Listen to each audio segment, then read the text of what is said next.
Every day we update you on the latest numbers of cases and deaths from coronavirus. Just today, the Arizona Department of Health Services confirming another 127 Arizonans who had died from COVID-19. These reports are daily, and you may feel tired of hearing bad news. But we can't forget that these aren't just numbers, they're people.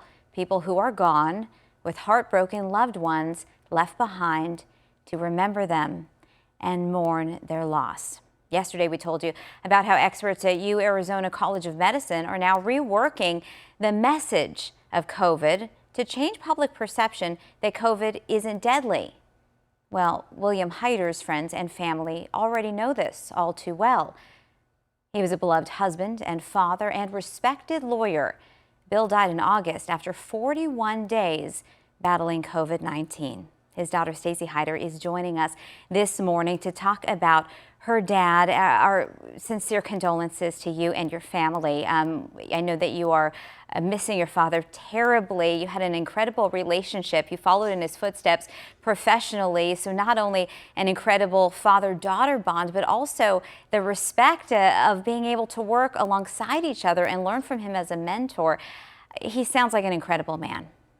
Oh, he was. He was incredible. Remarkable. More so, not just for his legal acumen and for being my mentor, but this was a man that was not just, a skilled lawyer, advocate. To be those things, you have to really care about people. You have to really believe in their, whether it's their innocence or their case. But my dad loved people. He loved helping people. He practiced law for 52 years. The last 5 of which were spent with us sharing office space. And I got to see not only, his legal mastery, but how much he actually cared about his clients, how much he cared about not just his clients, but their families. And he could have retired years ago, years before I even started working with him, but he didn't want to. He wanted to stay in the game, keep helping people. He liked feeling needed. He wasn't afraid to take on tough things in or out of the courtroom. He would always jump in and get his hands dirty. But outside of his practice, my dad, which I don't think a lot of people know, that he was not only a remarkable father, but he was a remarkable friend. He had an incredible wit. So funny. He would come up with one-liners where sometimes I would be sitting with him and I would say, seriously, how does your brain work like this, Dad? And he would chuckle at me. But he was there for everybody. And we were very fortunate as a family to have the time that we had with him because he was so amazing to us in our family. He was the go-to guy whenever issues arose. Whenever big decisions had to be made, my dad was the person we went to because he was always very calm and methodical, and he could handle any pressure situation or crisis. And he always did the right thing, regardless of how hard it was for him. And he was my friend. He was my brother's friend, and he was my stepmom's best friend.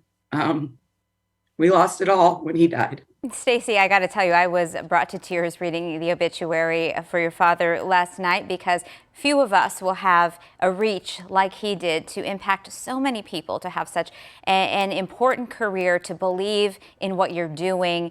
You wrote about him always wanting to stand up against bullies and feeling embracing the role of being a protector of justice and of somebody who has been taken advantage of or victimized, and that was a driving force not only for his professional career but just for his life as a person here in Arizona. And also what a fun-loving person he was, according to friends, of the way he was able to share activities and fishing and golfing and storytelling and laughter up until COVID hit. I mean, talk to me about, in spite of the fact that he was 77 years old, just 1 week before, he was fully engaged in a fuller life than most of us would dream of.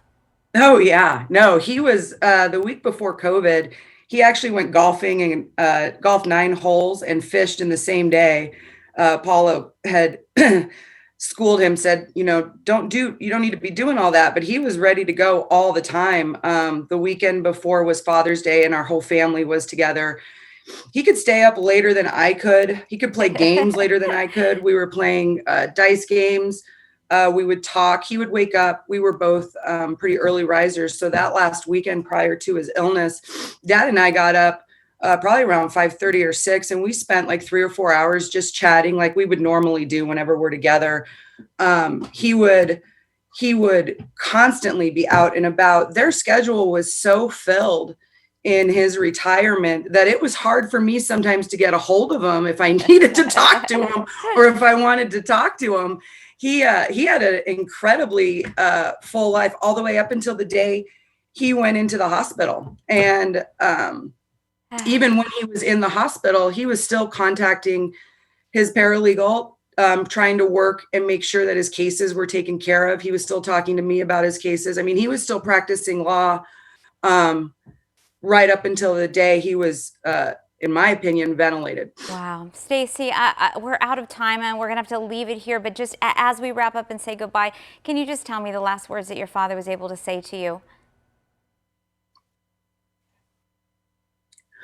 The last words that my dad was able to say to us as a family were, Stace, I need you to take everybody home and get them safe. I'm done talking.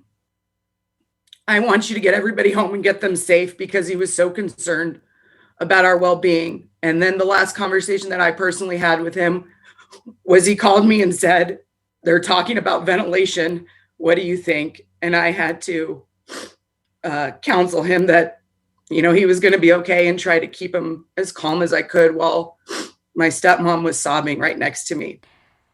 Stacy, thank you so much for sharing what a personal and heartbreaking point in your life, and our love and condolences to you and your family. And we appreciate you helping us have perspective as we talk about COVID and how it truly impacts Arizona's family. So thank you. We'll take a quick break and be right back. Thank you.